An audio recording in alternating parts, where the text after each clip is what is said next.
proceed with our first session on design and implication of outcome research by Dr. M.G. Rajanan sir, Professor, Savitha Medical College. I request Hima ma'am to introduce our speaker. Thank you, ma'am. Dr. M.G. Rajanan sir is a professor research in Savitha Medical College, Savitha Institute of Medical and Technical Sciences, Chennai. Previously, sir has worked as associate professor in Department of Pharmacy Practice, Sir Ramachandra, Faculty of Pharmacy, Chennai.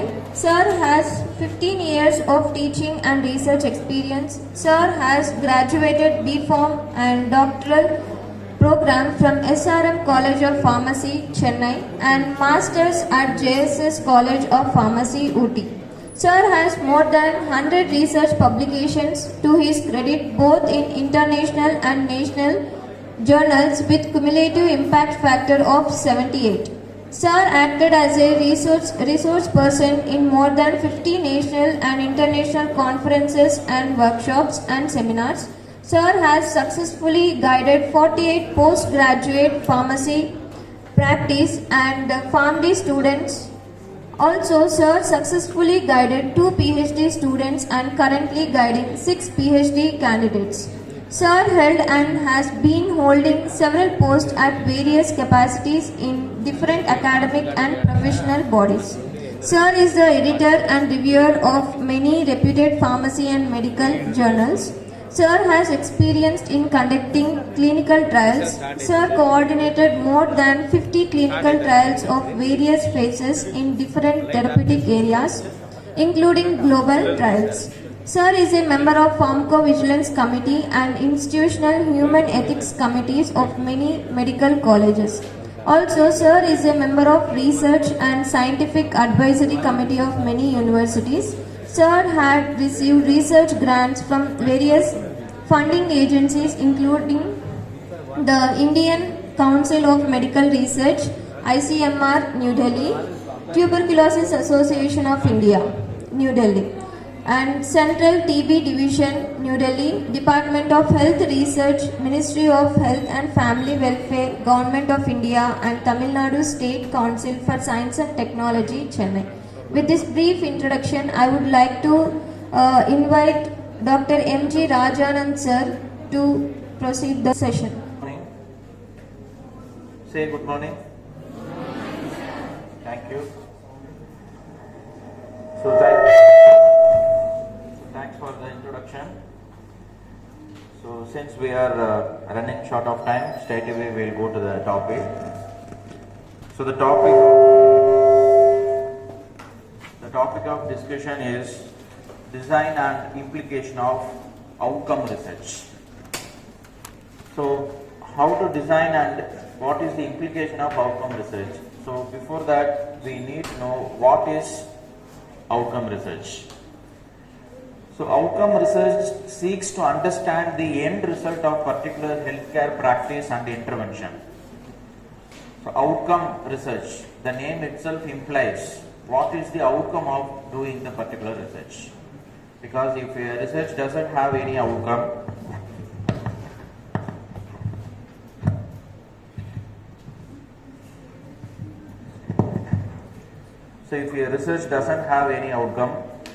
then it has no impact. And you know the concept of doing research as Me Too.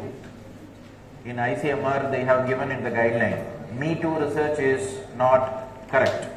I am also involved in doing research. This concept is not correct. So the Me Too concept is not accepted, it is unethical. Because when you do research on human subject, unnecessarily you are disturbing them. You are taking a patient case sheet. So who are you to see their case sheet? Because a patient case sheet is his personal, as like our mobile phone. Do you give your mobile phone to someone to see your messages or your personal? No, we will not. Even we will not give it to our parents, sister, brother, whoever, but we still keep them in distance. We do not give them to give access to see our personal. Similarly, a patient case sheet, it is his personal. When he got disease, what disease he is suffering, how long he is having, what are all the comorbidity, who are you to go and see his case sheet? So since you do research, you are going and taking a patient data. So then the data, the research should have some outcome, either to the patient or to the community. If either of them have no direct outcome or indirect outcome, then it is not called as research. So the end result include effect that people experience. So the end result include effect that people experience and care about, such as change in the ability to function. So you do research, you identify some outcome, so that is going to make some change, so then it is the outcome. So the individuals with the chronic condition where cure is not always possible. For example, you take any disease, hypertension, diabetes, schizophrenia, Parkinson. So for most of the disease, we do not have permanent cure. So for most of this chronic disease, the end result include only the quality of life as well as mortality. So even though you are unable to cure the disease, the outcome of the disease could be either improving the health related quality of life of the subject. So that will have great impact and outcome. So this outcome research has been defined as any research that attempt to measure the effectiveness, efficiency, equality and patient-centeredness of healthcare. Any research you do on any topic or any field, that should have some effectiveness and patient-centeredness of the healthcare. And this outcome research measure effectiveness or how well the treatment work in clinical practice rather than the efficacy. That is the difference between the term called efficacy and effectiveness. So the efficacy is how effective your drug is, which we do it in your clinical trial, phase 1, 2, 3. Isn't it? After preclinical trial, we test the effect of drug on humans, where our only intention is to find whether the drug is having effect on the disease for which it is discovered.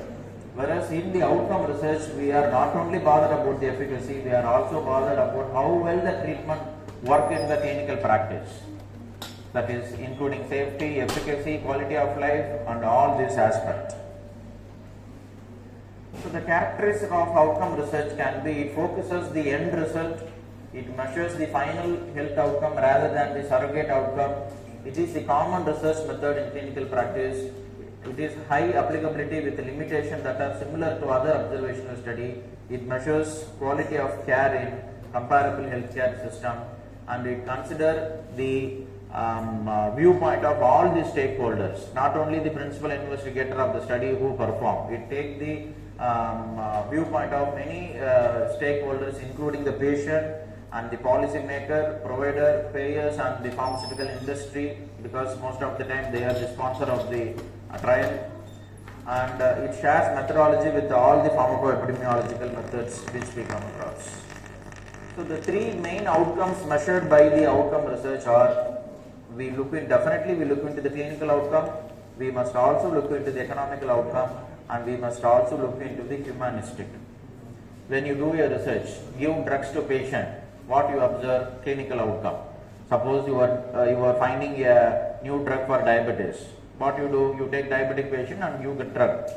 So you take diabetic patient and you are giving drug. Obviously we measure before giving drug, after giving drug, what is the level of fasting, random, postprandial and HbA1c level. So if the levels are reduced, then we say your drug is having very good efficacy. So that is only the clinical outcome. But what we do in the outcome research is not only the clinical outcome, but also we look into the economic part, pharmacoeconomic part. So whenever you do trial, we will be having two groups minimum. One will be the control and one will be the intervention. So the control group will receive the standard or routine practice, and the treatment group we are going to test with the new drug. So when you test the new drug, your intention is not only to see clinical outcome, you must also go through the economic part, pharmacoeconomic part. What is the cost involved in giving standard treatment care, and what is the cost involved in giving new or intervention treatment care. So in that aspect also you have to compare. Also you have to look into the humanistic, that is how for the patient, that is what we have seen in the previous slide, patient-centeredness, how the patient perceive the treatment, that must also be taken into the consideration. So the clinical outcome, it measures the medical event. It measures only the medical event, whereas the economical outcome, here the disease or treatment related resource use and cost is also taken into consideration. And the humanistic outcome, so here the patient's well-being and his health related quality of life is also taken into consideration.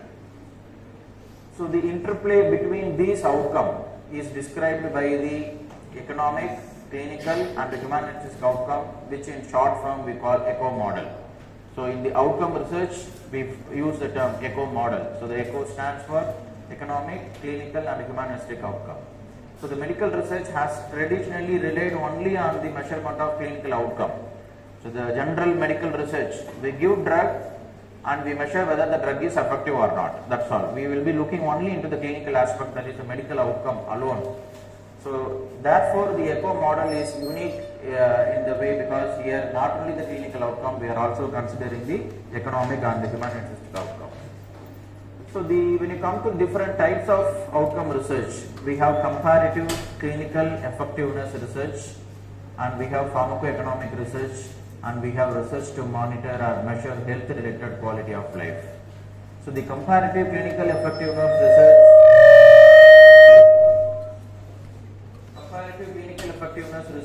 covers the clinical portion, whereas pharmacoeconomic research covers the economic portion, and health related quality of life measure covers your humanistic research. So out of these three, so in my topic I am going to focus only on the comparative clinical effectiveness research, because other two topics will be covered in the next session by other speakers. So how to do comparative clinical effectiveness? So you have new drug, you have to compare the clinical effectiveness of the drug. How to do? You can do this by either observational study designs or targeted clinical investigation. You can do the comparative assessment by either of these, observational or targeted investigation. So under observational studies, you have cross-sectional studies, cohort studies and case control studies. So these three models are for observational study design. Whereas for targeted clinical investigation, you have randomized control trial, RCT in short form. So what we do here, in comparative observational studies, the individuals are observed and certain outcomes are measured. So we observe the people and we measure some outcome. So the name itself, it is observational. Just observing, we are not doing any intervention, we are not disturbing the existing system, we just observe and monitor some of the outcome parameters. So under this we have cross-sectional, cohort and case control study. So before we go into what is cross-sectional, cohort and case control study, you must know two terminologies called prospective and retrospective model study designs.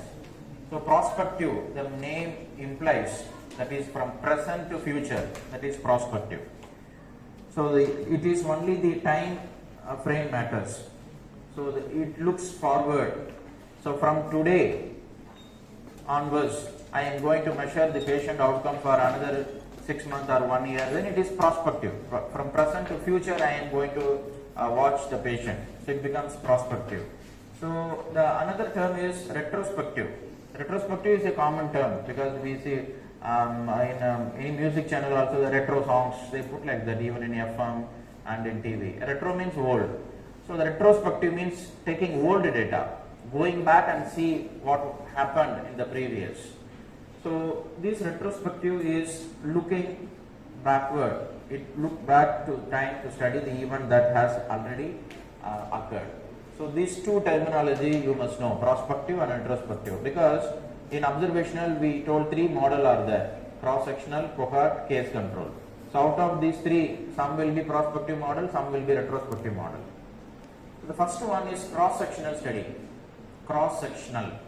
So the name implies just a cross. So this cross-section, clinically we use the term, but in another subject also you might have seen this term, cross-section.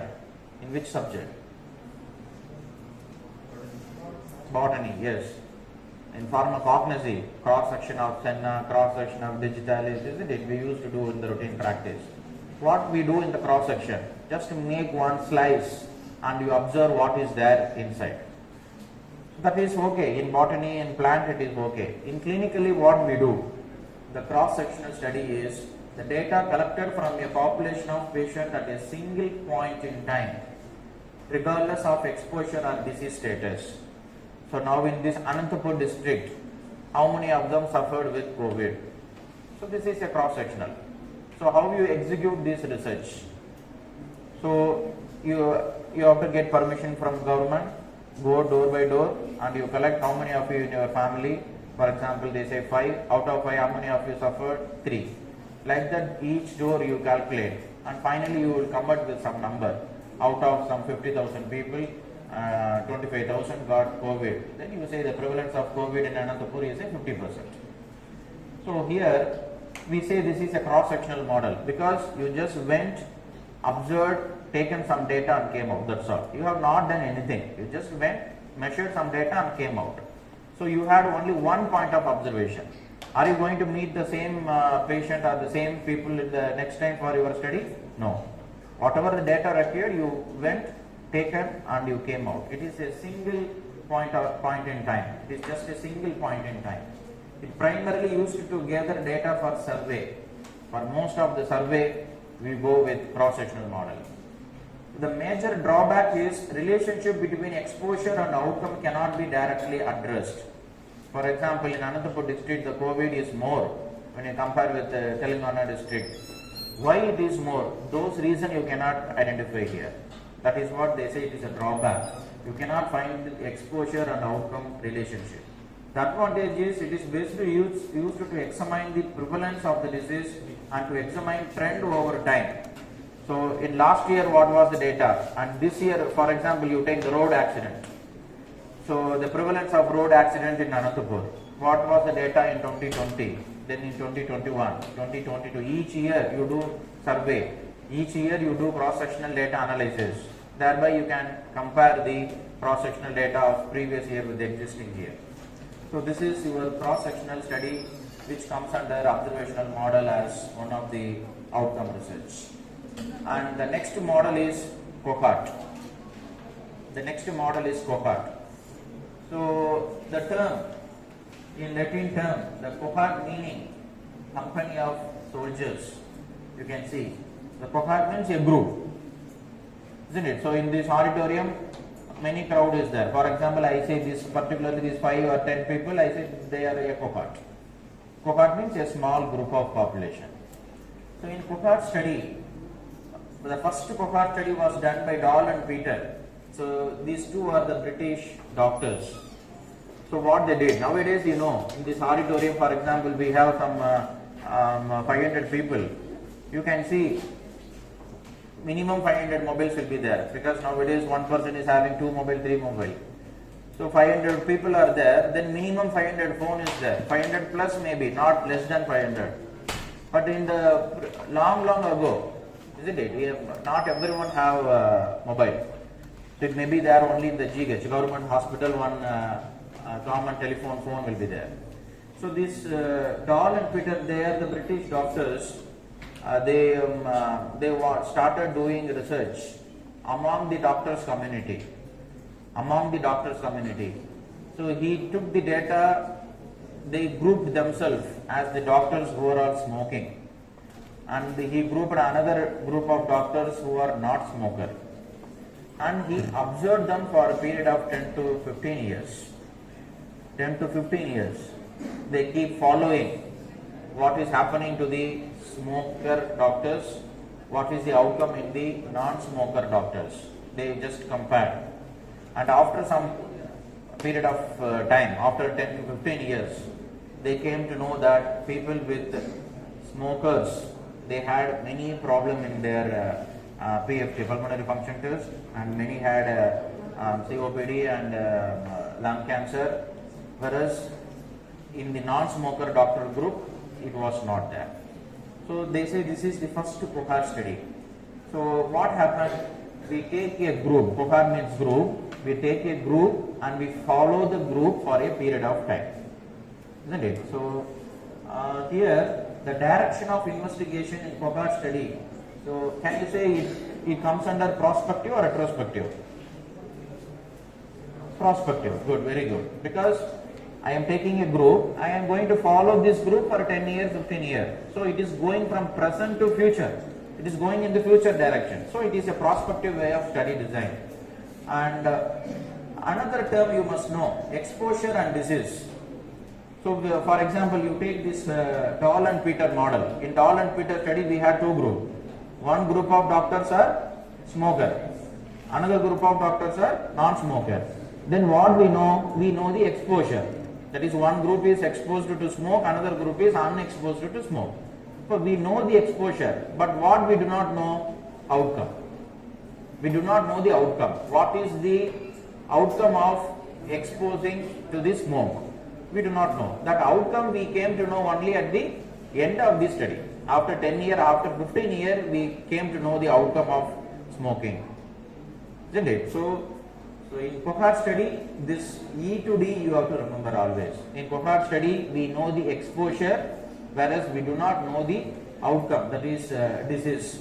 So the outcome we will come to know as the end of the study. That is your outcome of the research. So the established links between risk factor and the health outcome. So smoking is the risk factor, but we do not know what happened while smoking. Isn't it? So we know it is a risk factor, but we do not know what happened while smoking. So the risk factor and health outcome association can be well defined in the Copart studies. So the advantage of Copart study is it can measure the incident and risk. It is good for rare exposure, and we can find the clear temporal association and less subject to selection bias. Whereas the disadvantage of Copart is it requires a large sample size, and we have latency period, and since we follow the people for more than 10 years, 15 years, there will be more chance of loss to follow. Isn't it? So any trial, the problem is the patients will not turn back for the data collection. Since we are doing for long period, you will be experiencing more loss to follow up, and ethical consideration, again a big question mark. Ethical consideration. So Dahl and Peter, they have done this study before ICMR framed the guideline of how to do clinical research. That time they could able to do. Can you able to do this similar smoker ke what is happening, non-smoker ke what is happening? You want to compare this. Can you able to do in this present situation? No. Your ethics guideline will not permit. According to ICMR, your ethics committee should not permit, because as a healthcare professional, when you know someone is smoking, your duty is tell them not to smoke, not to observe what is going to happen for them. Isn't it? When someone is doing fault, what we have to do as a parent or as a teacher, as a elder, what you do? You should advise them, please don't do that. Isn't it? You cannot advise, okay, let us see what is happening to them. It is a cruelty. They say it is unethical. We cannot do this type of research nowadays. The current ICMR guideline will not give you approval to do this type of research. So the most of the Copart study, we know the risk, but what happened for the risk, theoretically we can discuss, but practically ethics committee will not give you permission to proceed further. And the resource intensive also, it is high cost and timely, because cohort study we have to follow the cohort for a long period. So it is time consuming and costly model. For example, drinking coffee is associated with developing heart disease.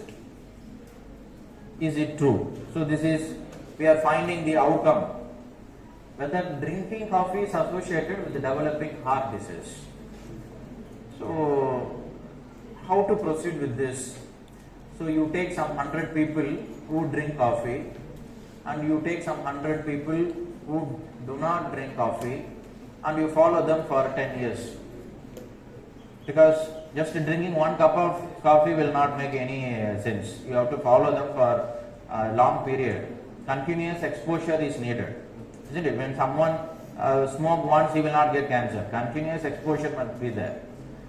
So you take some 100 people who is drinking coffee continuously, 100 people who is not drinking coffee continuously. You follow them for some 10 years, and then after 10 years, out of 100 people who drink coffee, 50% got heart disease. Any heart disease, angina, myocardial, heart failure, anything. Whereas in the people who do not drink coffee, 20% of them got some heart disease. So then what we find? Relative risk is just 50% divide 20%, 2.5. So this 2.5 is the relative risk. So the risk of developing heart disease for people that drink coffee is 2.5 times the risk than the people who do not drink coffee. So in such a way we bring the association. So then what you should remember in cohort study, take groups, follow them for a period of time, isn't it? And the group will know the exposure, like one group is smoking, another group is not smoking. One group is drinking coffee, another group is not drinking coffee. Like that you know the exposure of the group, but you do not know the consequence of the exposure. The consequence of exposure you will find at the end of the study. To find the consequence, to find the association between risk and the exposure, you have to find relative risk. You have to find relative risk. So here there is another thing called confounding factor. Confounding. The English meaning of confounding is hiding. Confounding means hiding. What is the confounding factor in the previous study? So you might have seen many people, they go coffee shop, they order for a coffee, meanwhile they prepare coffee.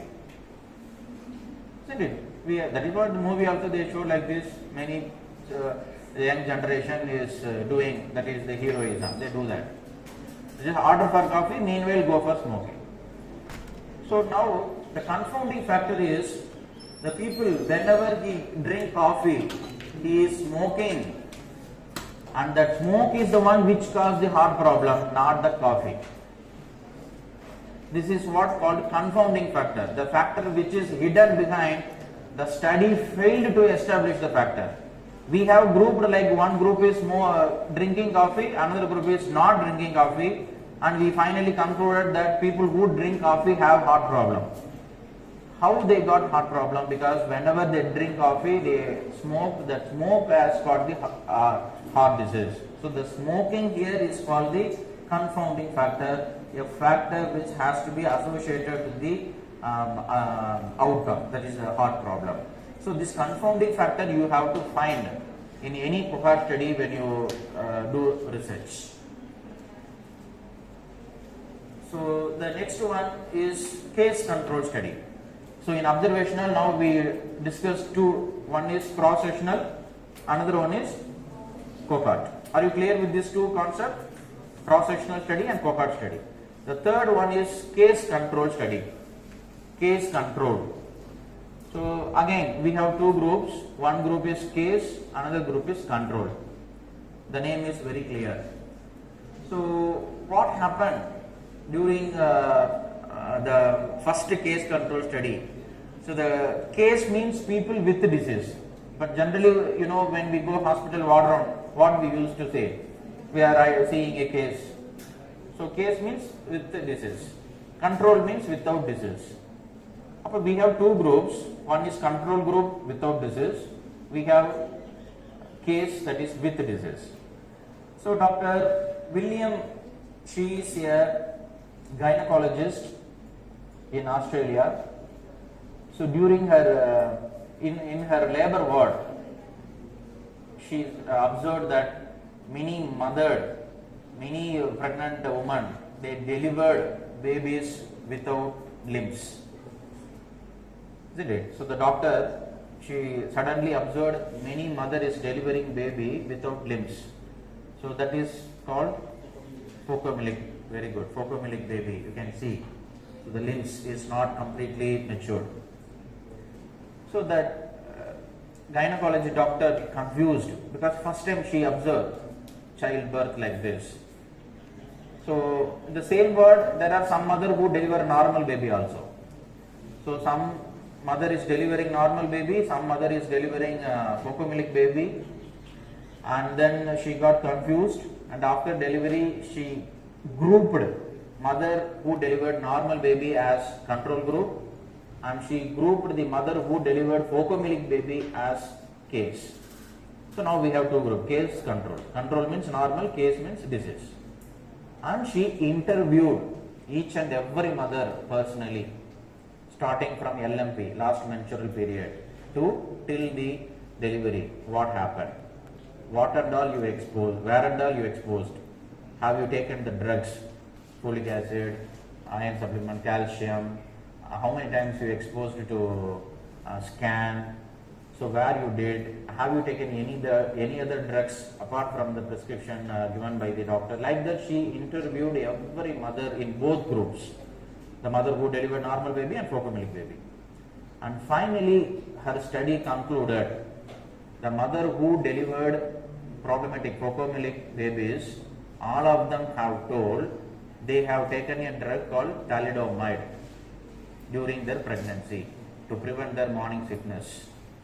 Whereas the mother who delivered a normal baby, they have not reported this. They have not taken thalidomide. So then she declared to the medical association that thalidomide is the culprit in causing focomelic baby. So thalidomide, actually the drug was discovered for multiple myeloma cancer. But in off-label, they gave this drug for preventing morning sickness. So then she gave a letter to the medical association stating that thalidomide is having the adverse effect of causing focomelic baby in the pregnant woman. So this is the first case control study. So in case control study, you please put your attention. In case control study, the outcome is known. Correct? The outcome is known. One group of mother delivered normal baby, it happened. Another group of mother delivered focomelic baby, it happened. Isn't it? The outcome is known. Then what we are finding in the study? Exposure we are finding. What is the risk factor we are finding? Why she delivered problematic, why she is not problematic. So here it is just vice opposite of Copart study. In Copart study we know the exposure. He is smoking, he is not smoking. I am observing what is happening. So I know the exposure, I do not know the outcome in the Copart study. Whereas in the case control study, I know the outcome, but I do not know the exposure. Isn't it? So now you tell me the case control study is a prospective or retrospective? Retrospective, because the problem has happened already. Just I am going back and seeing what is the problem. We just analyze the data and come out with the solution, what happened. So the cross-sectional is prospective, Copart is prospective, whereas case control is retrospective. The cross-sectional is one-time observation, Copart is taking a group, following them for a period of time, exposure is known, outcome is unknown. Whereas in the case control, outcome is known, exposure is unknown. Are you clear? So these three model is the outcome research model under observational study design. In Copart study, we found relative risk, isn't it? Where similarly in the case control study, we found odds ratio.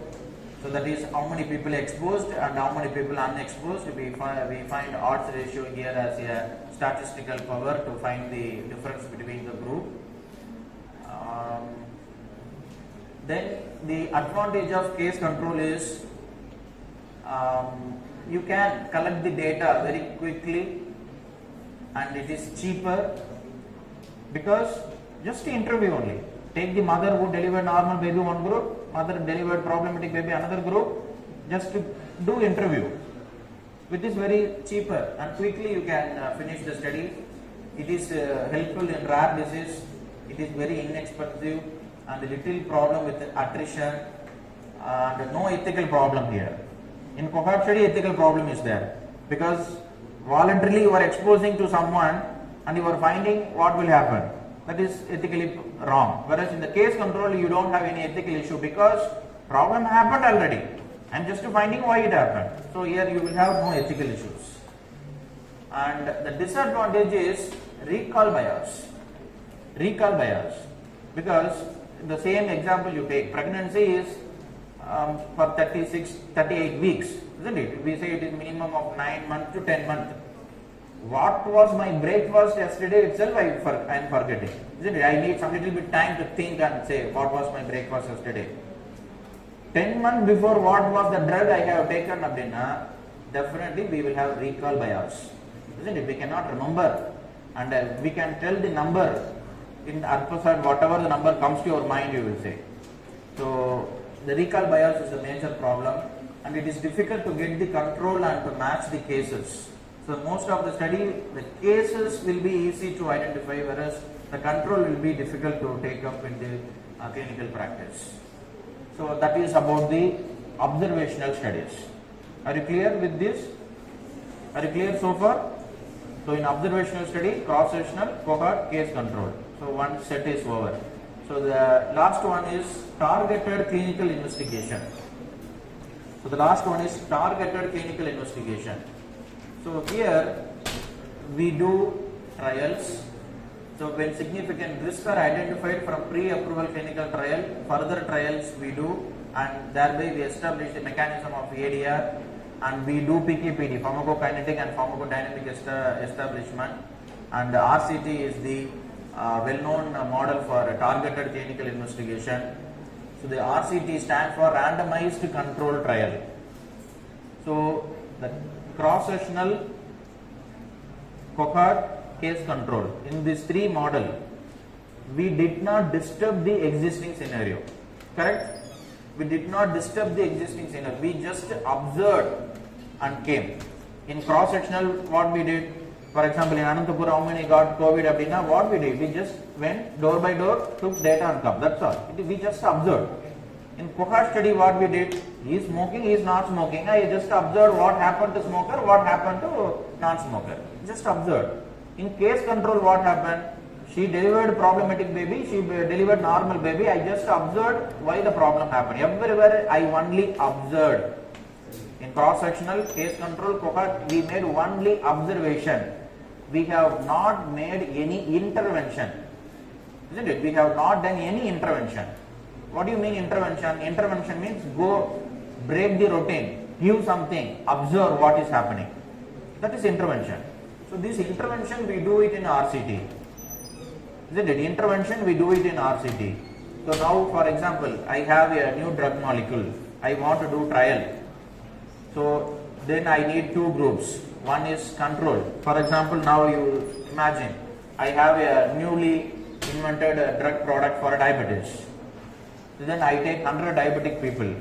For 50 diabetic people, I will give standard drug. So what is the standard drug for diabetes? Metformin. So for 50 people, I give metformin. For another 50 people, I will give the new drug. Isn't it? For another 50 people, I have to give new drug. And I have to compare which drug is reducing the blood sugar level. So now I put an option for you. Which group you want to go? What will be your option? Which group you will opt? Control group. Why? Safe. Because we know the safety profile of metformin. You take 10 tablet of metformin, 20 tablet of metformin you take and swallow. You will die? No. Do you get hypoglycemia? No. The maximum ADR of metformin is lactic acidosis. That's all. Patients will not get hypoglycemia and die. Isn't it? Because metformin is just preventing the resistance of the insulin. It is increasing the resistance. It is not going to cause hypoglycemia. The ADR of metformin is only lactic acidosis. Whereas in another group where I invented a new drug molecule, we do not know the safety profile. The ADR is unknown. After taking the drug, you may get anaphylactic shock, you may get arrhythmia, you may get kidney failure, anything may happen.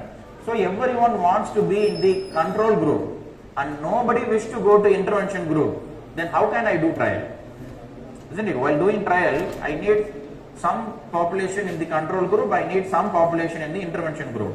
If everyone prefers to go control, then nobody will be in the intervention group. Then what we do? Then it should not be the choice of the patient. Isn't it? If I ask a patient will say, sir, put me in the safe group. So then it should not be the choice of the patient. Okay, then whose choice it is?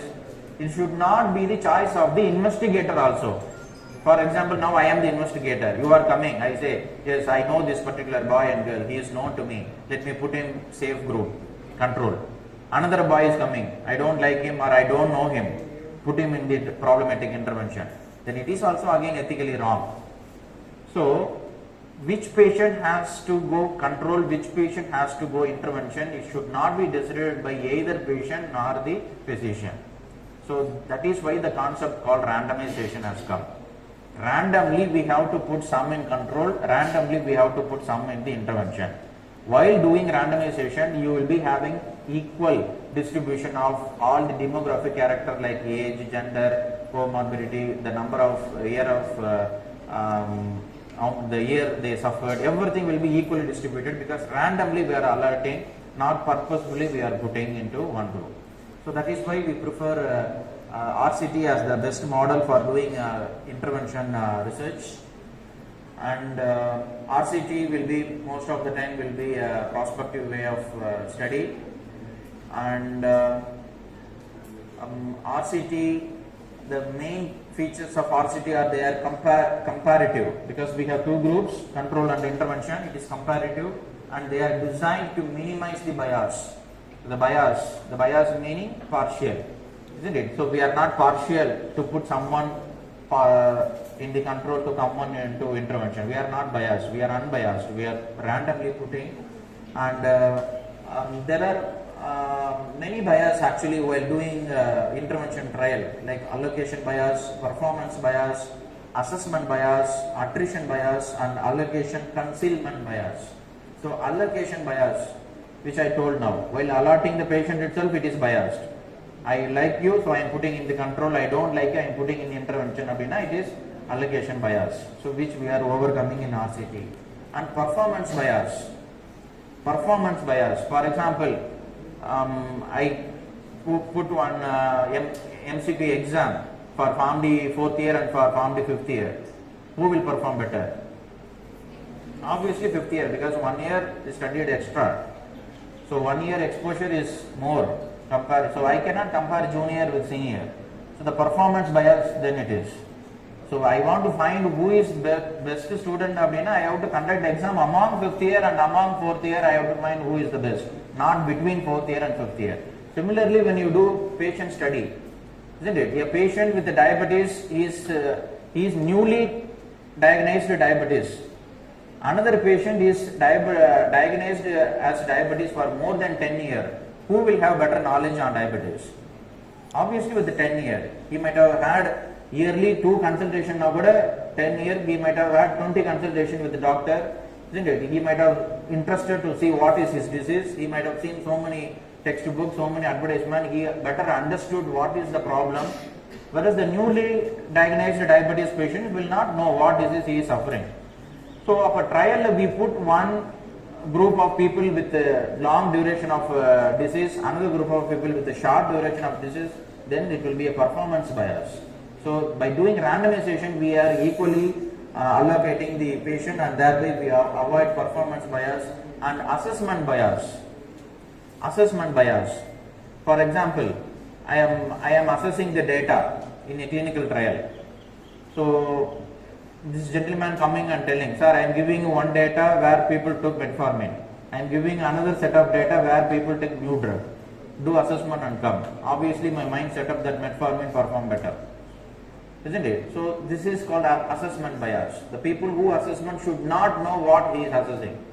Then only he will give you the true data. So this assessment data we can avoid by doing RCT. And attrition bias, patient follow-up. See, remember one thing always, you are giving drug to patient today and you are asking patient to come after a month. After a month, a patient not turned back to hospital. What could be the reason? What could be the reason? After 1 month, he took medicine for 1 month.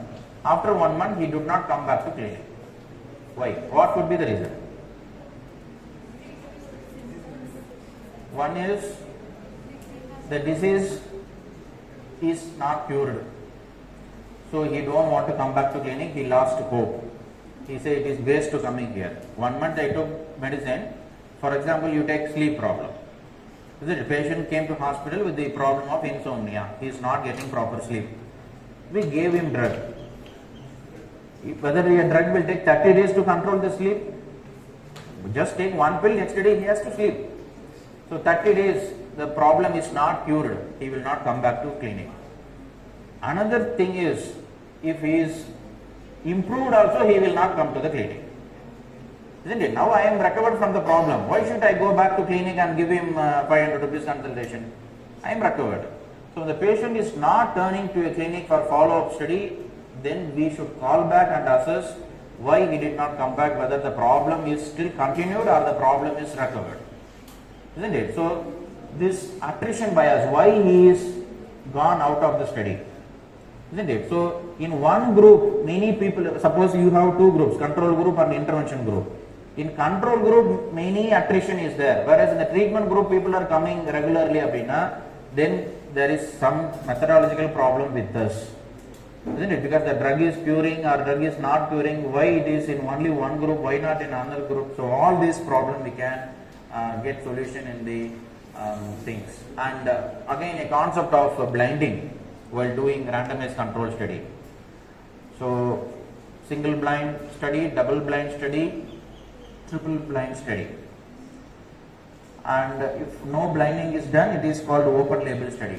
So the open label, the name itself implies that everyone knows that what drug is given, isn't it? So single blind study. So who is blind here? Who is that single? The patient.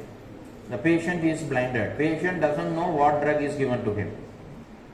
Isn't it? When you do research, the patient doesn't know what drug is given, then it is single blind. In double blind, who is the another person? Who is the another person made blind? Investigator. Most of the time for a clinical trial, investigator will be physician, clinician, because as per the council it should be MCI registered. MCI registered na MBBS minimum. So one group, that is one is patient, another is clinician. The patient doesn't know what drug he is taking, and clinician doesn't know which patient is given what drug. Don't think like clinician do not know what is given. It may not happen in the realistic thing. Isn't it? Because he is the prescriber. How come he do not know what he is prescribing? He cannot go against the ethics of his medical law. So what the clinician do not know, I have two drugs, control and treatment. When a patient comes, whether he is taking control drug or a treatment drug, that he doesn't know. That is why we say he is also blinded. So if triple blind, who is the third person made blind? Who is the third person made blind? One is patient, another one is clinician, the third one is? How come sponsor do not know? I am sponsoring and conducting event. Without my knowledge, how the event can happen? Sponsor will obviously know. The third person who do not know the treatment is data analyst. Data analyst. I told you right in this slide. Assessment bias. Isn't it? So assessment bias. So I am analyzing the data. When I analyze the data, I know this is control data, this is intervention data, then my assessment will not be correct. Isn't it? So the third one who made blind is the people who do data analysis. So this is called triple blind. So this blinding concept is applicable only in the targeted clinical investigation, whereas in the observational study there is no concept of blinding and all. So that is why we say RCT is the gold standard method of doing study. And there is another term called quasi-experimental study. Quasi-experimental study. So the difference between RCT and quasi-experimental is, in RCT we do randomization, whereas in the quasi-experimental we do not do randomization. This is the only difference. Apart from, you can have same open label, blinding concept, allocation, reduction of bias, all those concepts are there. There is only randomization and masking is not there. And while doing this type of research, you have to check for the eligibility of the patient, enroll the patient, randomize into two groups, follow them for a period of time, and here you have to make the outcome measures what we are planning, and accordingly you have to proceed with the data analysis. So the advantage of doing RCT is its ability to make causal inference. The randomization is preventing most of the confounding factor and bias, and the study can be tailored to answer a specific question. Then for a specific question you can get your objective cleared by doing RCT. The disadvantage is you may have high dropout, and some ethical consideration may arise, and prior knowledge is required for sample size calculation. How many patient is required for a study? Isn't it? Now the sample size calculation definitely will be a very big challenging area in the RCT. And the last model is crossover design. You can see the cross. Isn't it? Crossover design. So what is the purpose? In what situation we go for crossover design? For example, you take tuberculosis. So the government is trying to completely eradicate TB from the country. Their vision mission, first they said 2020, then now they extended to 2025. Honorable Prime Minister want to completely eradicate 2025.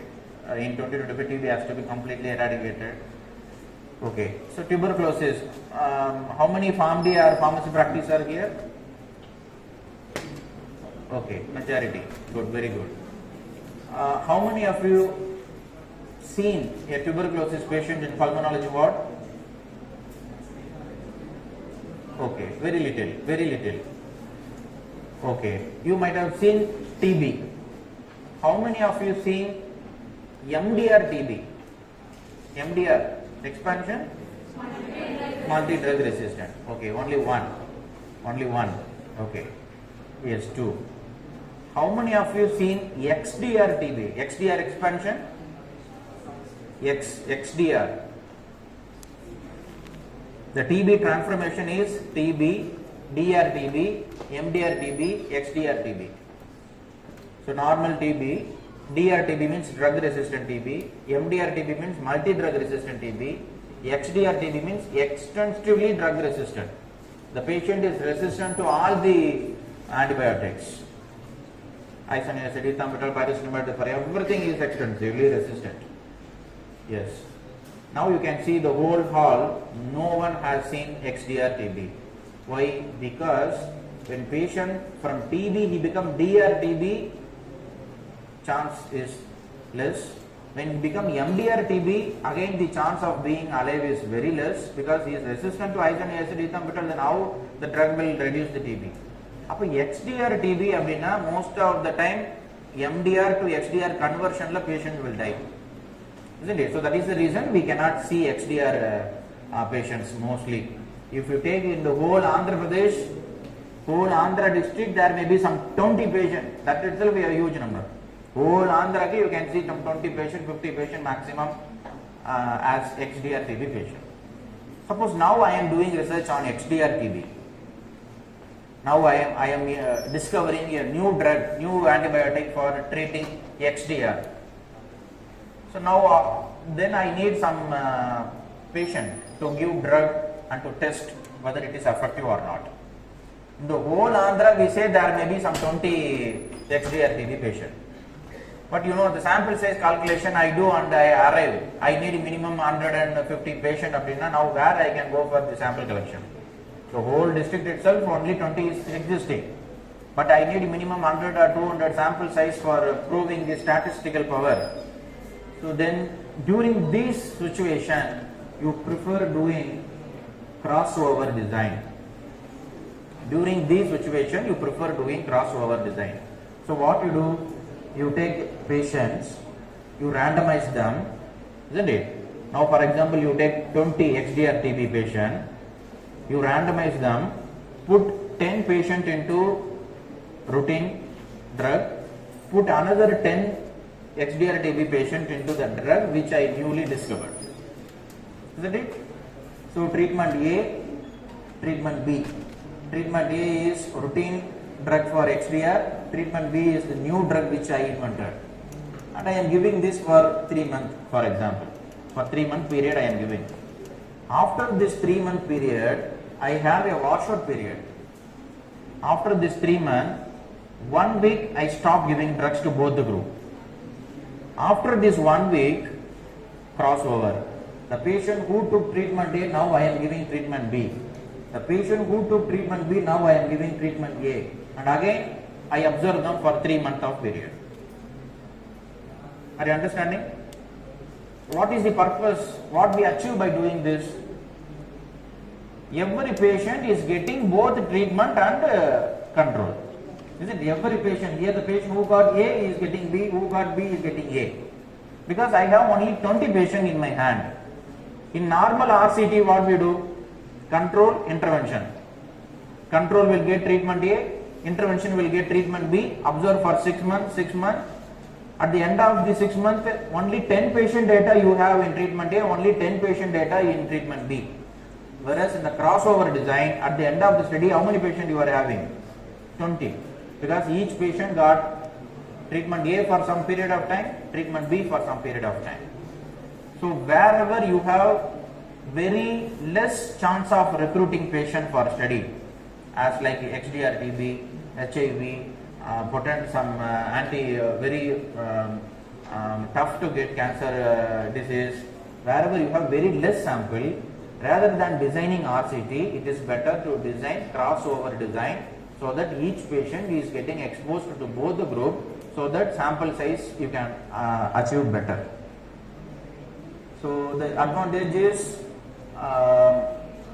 that it could affect the outcome of interest and evenly distributed across the condition. Disadvantage is expensive time and energy intensive and all this. So this is about the different model in the outcome research. Isn't it? So the outcome research we have seen observational, targeted investigation. Under observation, cross-sectional, Copart, case control. Under targeted investigation, RCT, quasi-experimental, crossover design. Right? So 3 model in observation, 3 model in the targeted investigation. So any model you do, any model of outcome research you do, you have to identify the research question, you have to enroll the subject, identify the treatment being compared, identify the outcomes being assessed in the study, identify the study design, whether you want to go prospective, retrospective or cohort whatever model, and evaluate whether you can do the blinding, we can do random allocation, we can avoid the dropout and appropriate statistical analysis. So in this sequence we have to do the evaluate the methodological aspect of outcome research. So what is the role of pharmacist? So my topic is getting end here, this role of pharmacist in the outcome research. The pharmacist is having enormous role in the outcome research, starting from identifying the topic area and outcome evaluation. So since the majority of the crowd is PharmD, you know in the PharmD 4th year we read clinical pharmacy. There you have some topic, DUE, drug utilization evaluation. DUE cycle name we have one 5-mark question. In any university obviously one 5-mark question. So the DUE cycle will be there. So the drug utilization evaluation, for example in cardiology, you do DUE analysis. What is the most prescribed drug? You come out. So first you identify the topics on outcome evaluation by doing DUE analysis and all. Then you evaluate the published literature. Again in same PharmD 4th year clinical pharmacy, you have a chapter called critical evaluation of biomedical literature. Often asked long essay question in any university. So you belong to JNTU, huh? Isn't it? So that chapter is with you had studied that critical appraisal of biomedical literature. So very important topic for any people who do research, because when you do research, when you do literature survey, there is controversy among the literature. For example, vitamin D3 supplement is benefit in the management of asthma, isn't it? So you just put in Google role of vitamin D3 supplement in asthma. There are some 10 literature who say it is effective. There are 10 literature who say it is useless. You give vitamin D3, no improvement. Now what will be your conclusion? Isn't it? Now what will be your conclusion? Your literature from 2 topmost journal. So one is saying it is effective, one is saying it is not effective. Now as an audience, what conclusion I can take, whether it is effective or not. So to do this assessment only, we have to do critical appraisal of biomedical literature. So that critical appraisal of biomedical literature you have to do, that is you have to evaluate the published literature, and you have to design the evaluation, and you have to get the help of pharmacoeconomist and statistician.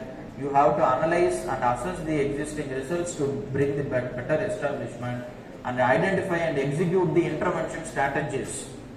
So intervention strategies in your study, how you are going to implement your outcome research, and monitor the results of those strategies, and present the results to the community, and get the feedback, and repeat doing the evaluation process. Thereby, if there is any deviation from the model, you can able to sort out. So that completes the topic, and at the nutshell, I would like to tell you that outcome research is a branch of public health research which studies the end result, that is outcome of the research in terms of healthcare system with patients' well-being and population. Three main outcomes measured by outcome research are clinical outcome, economic outcome, and humanistic outcome. And the type of research are comparative clinical research, pharmacoeconomic, and health-related quality of life. Among these three, today we had discussed about only comparative clinical effectiveness in terms of observational and clinical research, and the pharmacist's role in the doing better outcome research. So that completes my topics. If any questions, I am happy to answer your doubts.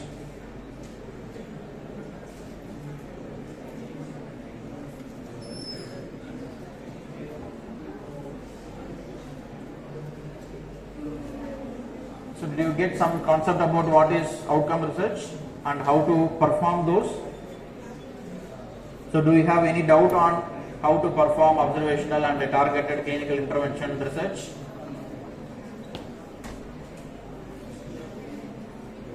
Okay, if no more doubts, thank you for the opportunity.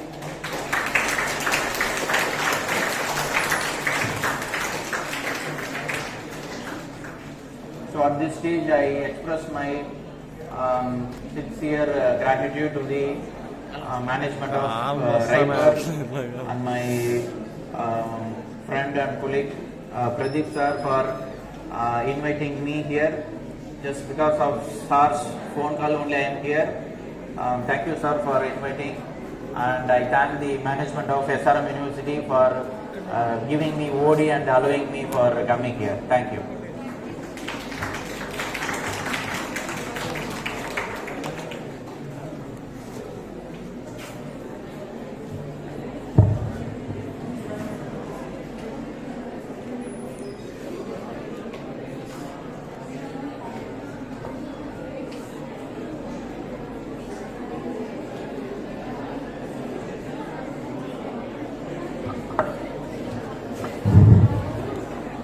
Thank you, sir. I request program convener Dr. Pradeep sir and Venkateshwar Rao sir to present a memento and certificate for the speaker.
I request all the delegates to have tea at the open auditorium, and the next session will start by 11:50.